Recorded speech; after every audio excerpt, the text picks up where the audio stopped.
Happy Tuesday. So I made a video this morning while I was out on my walk about what's about to happen with the midterms and what Republicans and Donald Trump are going to try to do to the midterms and to voting before the midterms actually happen. And I'm just reading through some news stories and I just came across a headline. Every single GOP senator voted to make your health care more expensive. Yeah, no shit. We knew that. And because every single take, I guess, about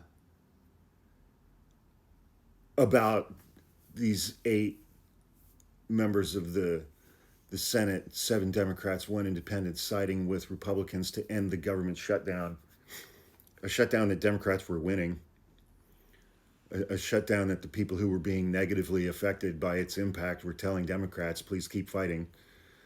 But, the one common thing that all of these reaction pieces or opinions have in common, they're saying, that these Democrats did the right thing in ending the government shutdown. The one thing that they have in common is that now Democrats get to hang this around the necks of Republicans for the midterms. 2 things.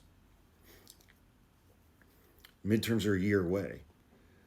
People are already, right now, starting to get their notifications that their health insurance premiums are doubling or tripling or quadrupling. What are those folks supposed to do until January of 2027 when a new House of Representatives is sworn in? I mean, people are going to die. People are going to lose their health insurance, and people are going to die as a result of this. And I'm not blaming Democrats for that. I'm just saying that's what's going to happen.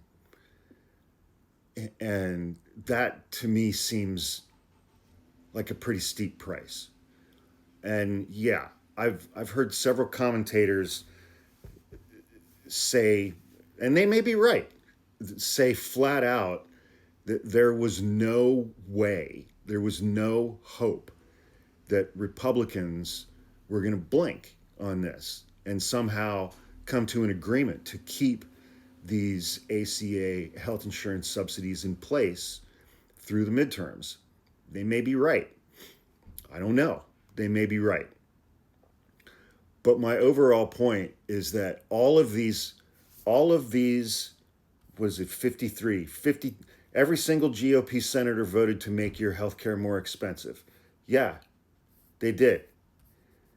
And they're doing that after having seen last week's election results. And Donald Trump is doing this after having seen last week's election results. And Republicans in the House are doing this after having seen last week's election results, where Republicans lost literally every single race across the country. And they're doing this anyway. What does that tell you about what Donald Trump, his administration, and Republicans in the House and the Senate think about the 2026 midterms? That's the consequence. The 2026 midterms is the consequence for the things that they're doing right now. So what are they going to try to do? They're going to try to remove or lessen the consequence. They can't do away with the 2026 midterm elections. Elections are administered by the states. You're going to see an absolute flood of executive orders and legislative initiatives in Congress between now and then to make it harder to vote, to do away with mail-in ballots, to do away with voting machines, to do away with extended voting periods. They want people to show up and vote in person with a paper ballot on election day, period. You can't make it on that day, you don't get to vote. They're going to make it easier to scrub voter rolls. They're going to make it easier to throw out ballots that have already been cast because of irregularities. They're going to take away the consequence for what they're doing right now. They know what the consequence is. The consequence is the midterms. They're not going to sit here for the next year doing these horrific things that are going to cost Americans their health insurance, their lives, and they're not going to just sit here for a year and not do anything to try to take away that consequence.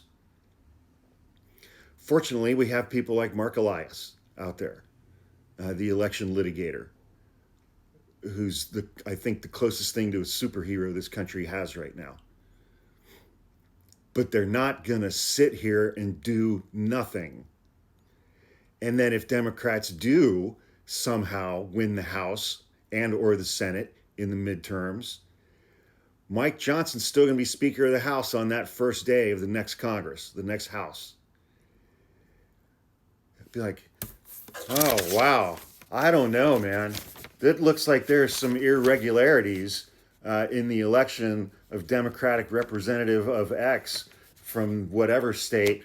I'm not going to seat that member. I'm not going to seat that new member until there's been a full investigation into these irregularities. They're going to take away the fucking consequence.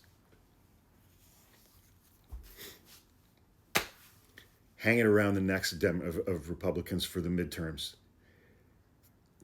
Spoiler alert, they've thought of that.